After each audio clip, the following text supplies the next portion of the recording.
Hello, हाय, नमस्कार मंडळी. तुम्ही पण त्यातलेच आहात का की ज्यांना प्रश्न पडतो की जेव्हा स्वयंपाक जास्त झालेला असेल तेव्हा उरलेलं अन्न कशामध्ये ठेवावं आणि मग तुम्ही ते उघड्या वाट्यांमध्ये फ्रीजमध्ये ठेवतात का?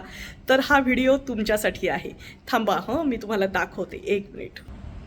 माझी सवय आहे, मी हे असं लोणी पूर्ण आठवडाभराचं करून ठेवत असते आणि जास्तीचं लोणी मी विरजण म्हणजे लोणी जे असतं त्याचं तूप करते. आणि तुम्ही जर बघितलं नसेल तर हे मी आत्ता नुकतेच केलेले रसगुल्ले, घरी केलेले रसगुल्ले, त्याची शॉर्ट्स तुम्ही बघितली असेल. जे उरलेलं अन्न असतं ना, तर मी हे असं स्टीलच्या डब्यांमध्ये काढून ठेवते. काचेच्या डब्यातही काढून ठेवतात बरेच जण, काचेचे जे कंटेनर असतात त्याच्यात पुष्कळ जण काढून ठेवतात. काचेच्या बरण्यांमध्ये मी शक्यतोवर सरबत, लोणचे, जे घरात केलेले लोणचे असतात तात्पुरते वापरण्यासारखे जे असतात ते लोणचे, जॅम आणि सॉस, एवढंच मी काचेच्या बरण्यांमध्ये ठेवते. पण काचेचे जे चौकोनी कंटेनर असतात तर ते मी खूप जास्त वापरत नाही, कारण मला ते हँडल करायला इतके सोपे वाटत नाही. तर त्याच्यासाठी मी एक पर्याय आणला आहे, पहा. आणि त्याचा डिटेल व्हिडिओ आपल्या चॅनलवरती टाकते आहे, लिंक डिस्क्रिप्शनमध्ये देते.